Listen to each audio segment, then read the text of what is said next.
Okay, please start. So good afternoon, everyone. Today I am going to talk about the topic gender equality. In fact, I chose this topic as I want to lend my voice to this very important solitary movement. We want to end gender inequality, and to do this, we need everyone involved. Feminism, by definition, is the belief that men and women should have the equal rights and opportunities. But my recent research has shown me that feminism has become an unpopular word. Fighting for women's rights has too often become synonymous with man hate. If there is one thing I know for certain, that it has to stop. Sadly, there's no one country in the world can say that they have achieved gender equality. No one country can say that women can afford the same respect of men. So I decided to choose it as my research topic in my course. Here comes my agenda. First, I will talk about the background information and followed by the arguments and finally, the reference. Before my presentation on a topic, I would like you all to look at the picture. Does female in Hong Kong share the same opportunities with men?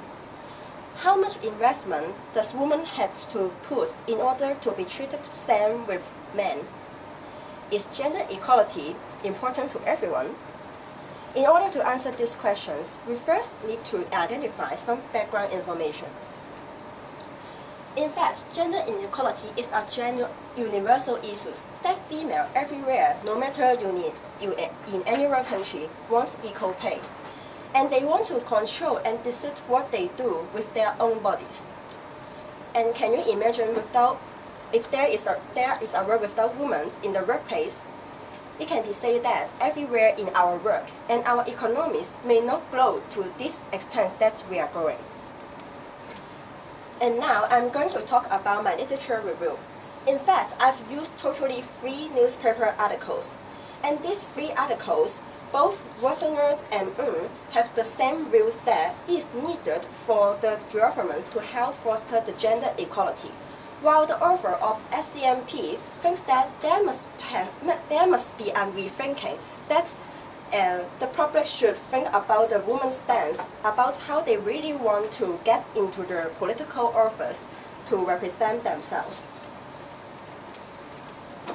Here comes my argumentative research topic. That is, should the government enhance the budget to foster the gender equality on workplace? In my opinion, I agree that the public should raise awareness about gender equality and the government should help develop it. I think it can minimize the inequality situation for both men and female, and it is not uncommon to see some gender stereotypes in our countries and some cultural traditions that may hinder our development. So that's my first point. Fewer women stay in the workforce long enough to attain our top earning positions. Many say that the social pressures and their employers make them tough to advance. And according to Westerners, the conservative attitudes lead many females to abandon their job. And we can say that the long hours and inflexible work schedules and a family unfriendly corporate culture that may affect the female as they still play the major caretaking role for children. Social attitudes remain traditional, cause women squarely in the role of role model even when they are also breadwinners. Women are also expected to take care of the elderly relatives. A phenomenon will be intensified that as Hong Kong population age increase, this thanks to our low birth rate, and flexible working hours and option to work from home from part-time are rare.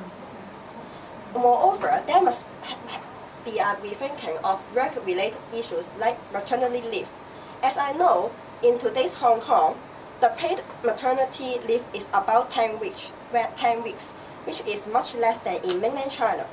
It makes them tough to work. Secondly, I've seen fathers' role as our parents being valued less by society. Gender equality is a man's issue too. Despite needing his presence as a child as much as fathers, men don't have benefits of equality either.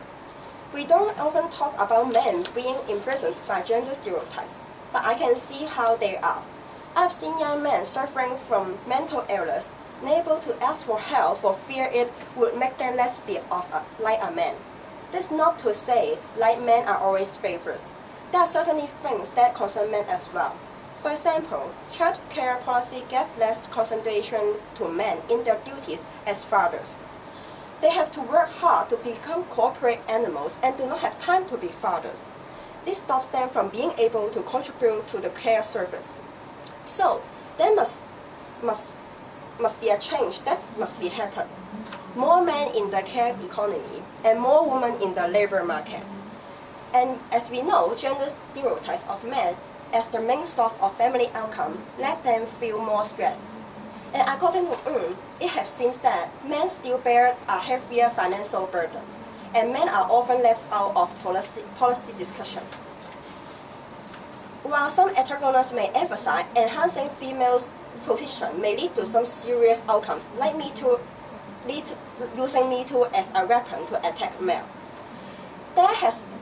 They say that there has been improvement for gender inequality in Hong Kong. That may case more innocent victims will be targeted. But in my opinion, I think it may only appear by the man-hating feminists to overuse the rights. But we should take measure of the fact that more than a half women have experienced sexual harassment in their workplace, and seldom will then speak out to protect themselves. And we should know that there are a lack of benefits concerning gender equality in today's Hong Kong. Statesman Edmund Burke have said that all that is needed for the force of evil to triumph is for good men and women to do nothing. And here there is my reference. That's my today's presentation. Thank you. All right, thank you. Okay, so who are the evaluators? Should be 4. Evaluators 1, 2, 3. Is it just 3? Okay. Any questions? Can you please give her a question? Excuse me. Come on. Question. Is the mic? Who got the mic? Okay.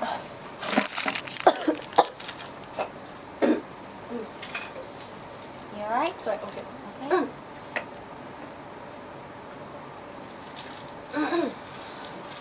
At the bottom? Yes. You're wrong. Do you think in one day in Hong Kong the gender equalities will happen in Hong Kong? In fact, I think it's happening in Hong Kong, and it suggests the Hong Kong government should help the foster and help minimize the loss faced by the woman.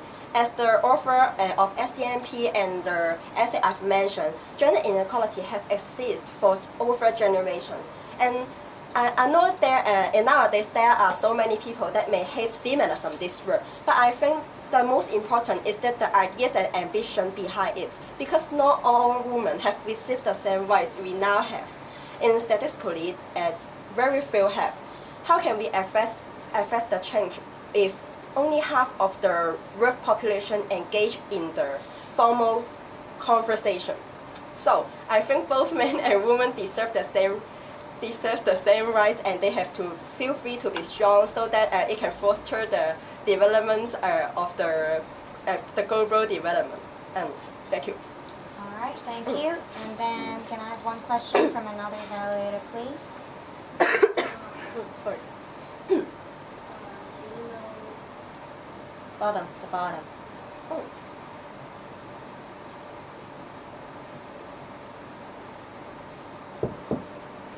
Do you know some examples for fighting for the gender equality? I beg your pardon. I'm sorry. do you know some examples for fighting for gender equality? Some countries. For example, as I know, in some European countries, in USA, there are Me Too, as I've said in the PowerPoint, but it has caused a contradiction that the male think the Me Too movement have weakened their power. So that I think that is a long road for the women to fight for their rights and to strike a balance, to fight for the rights, and that can narrow the gap between gender. Thank you. Okay, one more question. Do you have some statistic or some information about the ratio of female and male in economy, industry, and the labor markets? I'm sorry that I haven't provided the related statistic in the PowerPoint, but in my argumentative research essay, I have used it as a proof to have a comparison between male and female, that males still earn a higher salary and have a higher position about in the labor market in the country when compared with women. Thank you. All right, thank you very much. Keep it. Okay, who's the third one? Who's the third student?